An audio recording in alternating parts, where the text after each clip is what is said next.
আমাদের একমত আছে।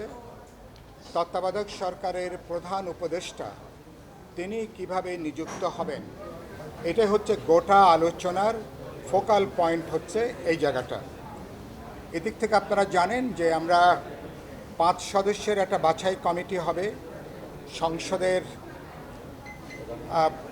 প্রধানমন্ত্রী, বিরোধী দলের নেতা, স্পিকার, ডেপুটি স্পিকার এবং সংসদের দ্বিতীয় বৃহত্তম দল অপরাপর বিরোধী দলের সঙ্গে আলাপ আলোচনা করে। সুতরাং আমরা তত্ত্বাবধায়ক সরকারের ব্যাপারে সবাই একমত। বাংলাদেশে ভবিষ্যতে অবাধ, নিরপেক্ষ, বিশ্বাসযোগ্য নির্বাচন নিশ্চিত করতে গেলে যে তত্ত্বাবধায়ক সরকার রাজনৈতিক বিবেচনা থেকে এটাকে বাতিল করা হয়েছিল সেটাকে আবার পুনঃস্থাপন করা। এখানে ঐক্যমত কমিশনের অংশগ্রহণকারী সকল রাজনৈতিক দল এ ব্যাপারে আমাদের একটা ঐক্যমতের জায়গাটা আছে। গুরুত্বপূর্ণ যেখানে আলোচনাটা থেকে আছে এই ব্যাপারে প্রধান উপদেষ্টার ব্যাপারে বলেছি যে আমাদের যত নিবন্ধিত রাজনৈতিক দল আছেন সংসদের ভেতরে বা বাইরে, তারা প্রধান উপদেষ্টার নামের ব্যাপারে তারা প্রস্তাব পাঠাতে পারবেন। 5 জনের যে কমিটি যেটা আমরা বললাম, তারা যদি একমত হয়ে এ ব্যাপারে প্রধান উপদেষ্টার ব্যাপারে এটা ঐক্যমতের জায়গা আসতে পারেন, এটা হচ্ছে আমাদের সবার জন্য এটা হচ্ছে কাঙ্ক্ষিত ব্যাপার। তারা যদি একমত হতে না পারেন তাহলে এখানে আজকে সমন্বিত একটা প্রস্তাব করা হয়েছে ঐক্যমত কমিশনের দিক থেকে, যে উচ্চ আদালত থেকে, যে উচ্চ আদালতও একটা 3 জন মিলে একটা গঠন প্রক্রিয়ার মধ্য দিয়ে আপিল বিভাগের একজন বিচারপতি এবং আপিল বিভাগের হাইকোর্ট ডিভিশনের আরেকজন বিচারপতির সমন্বয়ে যারা কোনো নামের প্রস্তাব করবেন না, তারা কেবলমাত্র তারা র্যাঙ্ক চয়েসে যাবার ক্ষেত্রে, সিদ্ধান্ত নেবার ক্ষেত্রে তারা একটা ভূমিকা পালন করবেন।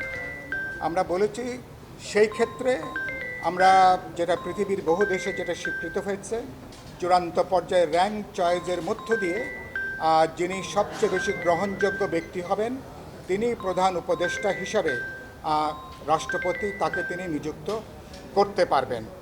এর বাইরে আপনারা জানেন যে বিএনপি দিক থেকে তারা র্যাঙ্ক চয়েসটাকে এটাকে তারা গ্রহণ করেননি এবং বলেছেন 5 জন তারা যদি সিদ্ধান্তে তারা যদি আসতে না পারেন, সেদিক থেকে তারা বলেছেন এটা নির্বাচিত পার্লামেন্টে যাওয়া, পার্লামেন্টে আলাপ আলোচনা করে 300 জন এমপি আলাপ আলোচনা করে তারা সিদ্ধান্ত গ্রহণ করবেন। এখানে অধিকাংশ রাজনৈতিক দল যারা আলোচনায় অংশ নিচ্ছেন, আমরা বিপ্লবী ওয়ার্কার্স পার্টি সহ মনে করি ইতিমধ্যে অনেকগুলো গুরুত্বপূর্ণ প্রশ্নে আমরা একমত হয়েছি। অনেকগুলো যেসব ব্যাপারে একমত হওয়া যাবে না বলে আশঙ্কা ছিল, আলাপ আলোচনা করে বোঝাপড়া তৈরি করে 2-1টা ক্ষেত্রে আমরা নোট অফ ডিসেন্টের বিধান রেখেও আমরা একমত হয়েছি। আমরা মনে করি এটা আলাপ আলোচনা করে এটাকে সংসদে যাবার কোনো প্রয়োজন হবে না, কারণ এটা সংসদের চেয়ে অনেক বেশি প্রতিনিধিত্বমূলক হচ্ছে। এবার এই যে এটা অনেকটা বলতে পারেন একটা সংবিধান সভার মতোই বা তার কাছাকাছি একটা আলাপ আলোচনা গত 21 দিন ধরে আমরা এখানে করছি।